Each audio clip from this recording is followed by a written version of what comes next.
જ્યાં સુધી એક નારીની ઇજ્જત એક કાળા કાચની ગાડીમાં લૂંટાઈ ન જાય અને એવો કોઈ કિસ્સો સામે ન આવે ત્યાં સુધી તમે આ ખાડા કામ કરવાના છો. કાળા કાચની તમને પરમિશન આપી છે કે હું નંબર પ્લેટ વગરની કાળા કાચની ગાડી પાછળ તો નથી, તો જલ્દી કરાવો, કઈક કરાવો, કરાવી જ પડે ને, રૂલ્સ છે કઈ. હું મારા ઘરનું તો કહેતી નથી. કાળા કાચમાં તકલીફ થાય જ ને ભાઈ, બધાને થાય. અંદર તમે શું કરતા એમને શું કરું? આખી જિંદગી આમ કાચ ખોલીને જ રાખશો? એમ નહીં, અધિકાર છે પણ કાળા કાચ રાખવાનો તમારો અધિકાર નથી. એનું શું બધો એટલે તમે કાળા કાચ રાખી શકો, કાઢી નાખો. કાળા કાચ એટલે રાખ્યા, કાયદેસર થાય છે કાળા કાચ. ભાજપમાં હો ને નેટ રાખાય, જો આવી નેટ રખાય, નેટ અમે કાઢી નાખી. એટલે તો અમે તો કેદી ની કાઢી નાખી. ઈ પાછળ કોઈ ન, એટલે તમે ચેક કરજો. નેટ હોય હાલે, નેટ તમારાથી તકલીફ નથી, કાળા કાચની ગાડીઓથી અમને તકલીફ છે.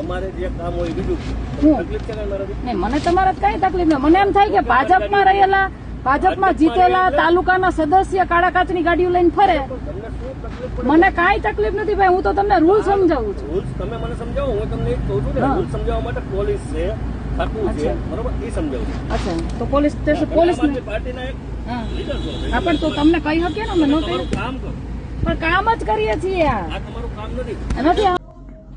નમસ્કાર, હું છું જિગીશા પટેલ.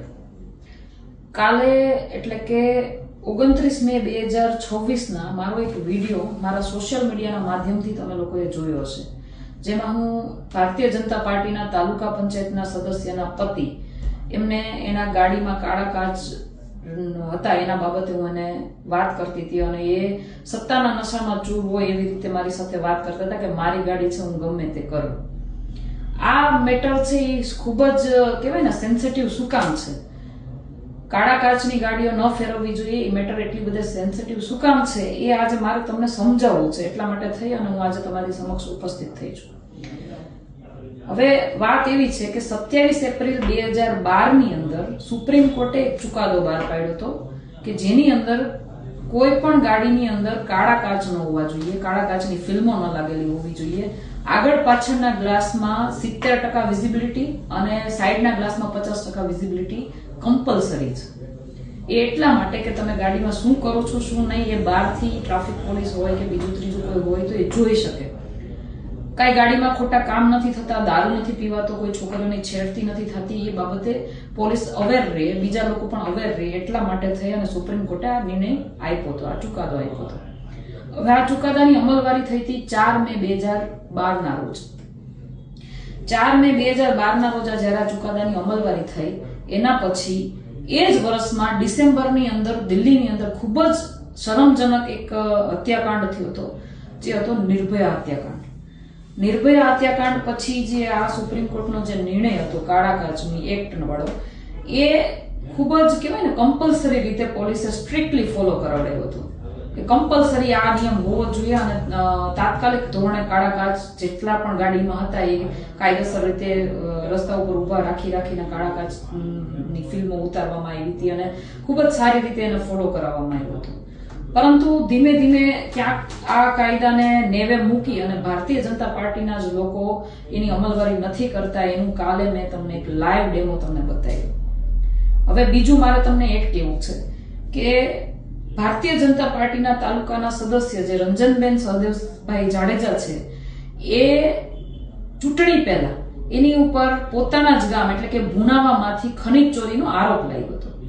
એ સમયે એની ઉપર 1,59,00,000 રૂપિયાની ખનીજ ચોરીનો આરોપ લગાડવામાં આવ્યો હતો, અને એના પછી જેને એના ઉપર ફરિયાદ કરી છે એના આ લોકોની મોડેસ ઓપરેન્ડી છે એ પ્રમાણે કે એને દબાવી, ડરાવી, ધમકાવી અથવા તો એને લાલચ આપી અને કેસ રફે દફે કરાવી અને એમાંથી બહાર નીકળ્યા. એ તમામ ગોંડલવાસીઓ અને ગુજરાતની તમામ જનતા જાણે છે.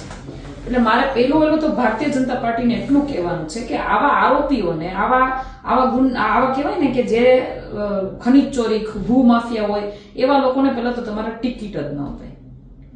આટલો મોટો આરોપ લાગ્યા પછી ભારતીય જનતા પાર્ટી આવા લોકોને પહેલા તો ટિકિટ આપે છે, ટિકિટ આપ્યા પછી એ ત્યાં બોગસ વોટિંગ કરીને જીતે છે, એના પણ પુરાવા અમે સરકારને આપેલા છે. જીત્યા પછી એને ભારતીય જનતા પાર્ટી દ્વારા ગોંડલ તાલુકાની અંદર જે કમિટી છે એમાં કારોબારી ચેરમેન બનાવવામાં આવે છે. અને એ ચેરમેન બન્યા પછી જ્યારે અમે એને કાયદાનું ભાન કરાવીએ છીએ કે તમે આ કાળા કાચની ગાડી ન રાખી શકો, અને એની પાછળ એને નંબર પ્લેટ પણ નથી લગાવેલી, એના પણ પુરાવા છે મારી પાસે. તો જ્યારે અમે એને આ કાયદાનું ભાન કરાવીએ છીએ ત્યારે એ ભાઈ સત્તાના નશામાં ચૂર થઈને અમને એવું કહે છે કે મારી ગાડી છે, હું ગમે એ કરું. તો આ કઈ રીતનો કાયદો તમે ચલાવો છો? આ તમારો કાયદો માત્ર ને માત્ર કાં તો કાગળ ઉપર છે કાં સામાન્ય માણસ માટે છે. ભારતીય જનતા પાર્ટીના નેતાઓ તમારા કોઈ કાયદાનો અમલવારી કરતા નથી. એટલે મારે ખાસ પહેલા તો પોલીસ તંત્રને એટલી વિનંતી કરવી છે, ડીવાયએસપી અને એસપી ને, ગોંડલ તાલુકાના એસપી અને ડીવાયએસપી ને પણ મારે વિનંતી કરવી છે. સાથે સાથે મારે નિલીત રાયજીને પણ વિનંતી કરવી છે, અને આપણા માનનીય ગૃહમંત્રી શ્રી હર્ષભાઈ સંઘવીને પણ કહેવું છે કે તમે પહેલા તો આ ભારતીય જનતા પાર્ટીના જે કહેવાય ને ગુંડા તત્વો જે છે કે જે ભૂમાફિયાઓ ની કામગીરી બજાવી રહ્યા છે પોતાના જ ગામની અંદર, એ લોકોને કાયદાનું ભાન ક્યારે કરાવશો? મારે એ જાણવું છે કે તમે શું આ રાહ જોવો છો કે ગુજરાતની અંદર પણ નિર્ભયા હત્યાકાંડ થાય ત્યાં સુધી તમારા બધાને આ બધું કરવા દેવું છે? તમે એની રાહ જોઈ રહ્યા છો? મને એ નથી સમજાતું. એટલે મહેરબાની કરી અને પહેલા તો તમે તમારી પાર્ટીના, ખાસ કરીને મારે હર્ષભાઈ સંઘવીને કેવું છે કે તમે તમારી ભારતીય જનતા પાર્ટીના લોકો જે સત્તામાં ચૂર થઈ અને જાણે કાયદો પોતાના ખીચામાં હોય એવી રીતે જ્યારે વર્તન કરતા હોય ત્યારે પહેલું વહેલું કાયદાનું ભાન તમારે એ લોકોને કરાવવું જોઈએ. અને એના માટે મને તમારી પાસે આશા છે. જોકે હું મારી કાયદેસરની જે કાર્યવાહી છે, જે કાયદેસરની જે કઈ પદ્ધતિ છે હું ફોલો કરવાની છું, પરંતુ હું આ તમારો વિરોધ કરવા માટે નથી કહેતી, પરંતુ એક સ્ત્રી તરીકે કહું છું, એક નારી તરીકે કહું છું કે જ્યાં સુધી એક નારીની ઇજ્જત એક કાળા કાચની ગાડીમાં લૂંટાઈ ન જાય અને એવો કોઈ કિસ્સો સામે ન આવે ત્યાં સુધી તમે આ ખાડા કાન કરવાના છો. તો અમને કહી દો. જોકે અમને તમારી પાસેથી બહુ વધારે આશા નથી, પરંતુ એક ગૃહમંત્રી તરીકે તમારી ફરજ યાદ અપાવીએ તો એટલું કહેવા માંગીશ કે પહેલા તો તમારે તમારા ભારતીય જનતા પાર્ટીમાં રહેલા આવા લોકોને કાયદાનું ભાન કરાવવું જોઈએ. જય હિન્દ, જય ભારત.